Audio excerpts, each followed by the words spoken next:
Okay, so let us take a look at the subclavian arteries. The subclavian arteries are divided into the left and right subclavian arteries, and respectively, so if that's the subclavian artery right there, it is in continuity inferiorly with the brachiocephalic trunk, and then it branches out into its in contiguity with the axillary artery at the proximal end. So there are also a lot of branches that come off of the subclavian artery. So the first branch that we're going to be seeing is that superiorly we can find the vertebral and inferiorly the internal thoracic branch of the subclavian artery. Then adjacent to it the thyrocervical branch, and then the costocervical branch. So that are the branches. Now, what are the different organs and what are different structures that the right subclavian artery is in relation with? So if anteriorly, we can see that there is the right sternoclavicular joint. So one thing I would like to remind you is the fact that the subclavian artery is mostly in relation with bones and different other arteries as compared to any other structures. So we have the right sternoclavicular joint, then we have the clavicle that's an anterior relation, and lastly we have a muscle known as scalenus anterior muscle. And then we have the inferior relation, which is the first rib. So that is the subclavian artery right there. So that's the right subclavian artery. And as we can see that it's in continuity with the brachiocephalic right there. And one of the major branches that I forgot to mention earlier that comes off of it is known as the common carotid. So this is the right common carotid. And then we have this vertebral branch that goes anterior superiorly.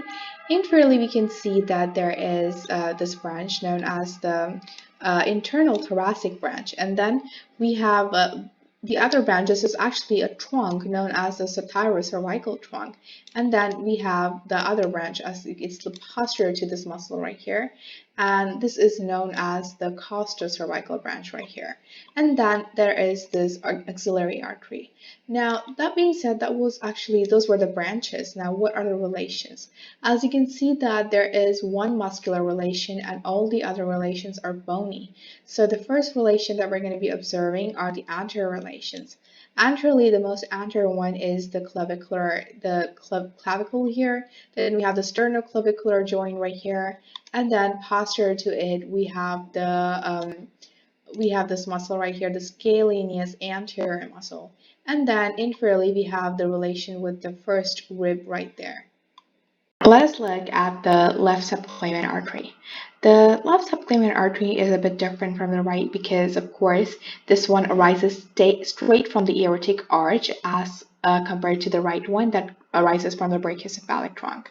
So the branches of the left subclavian artery include, so that's the left subclavian artery. So we have the axillary artery, which is the distal branch or the distal change or continuous vessel that comes from the left subclavian.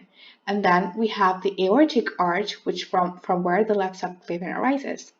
Just like the right subclavian, the left subclavian also has similar branches that come off of it, except the fact that the common carotid does not come out of it. It comes out of the aortic arch. So we have the vertebral and the internal thoracic branches that come off of it.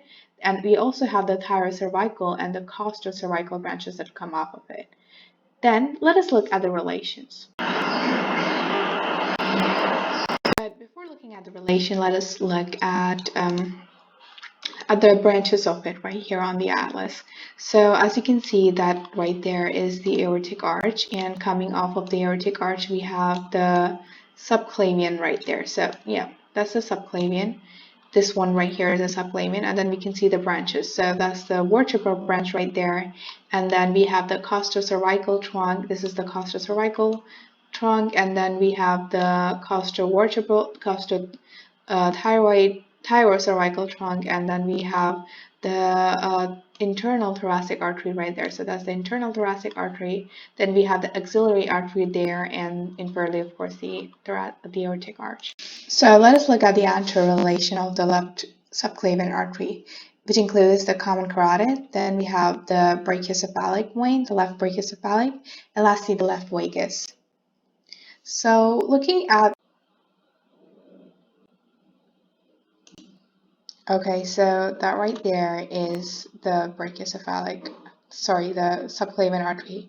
And the anterior relation include this is the vagus, and then we have the left brachiocephalic, the sternohyoid, and the sternothyroid muscles, which are the anterior relations.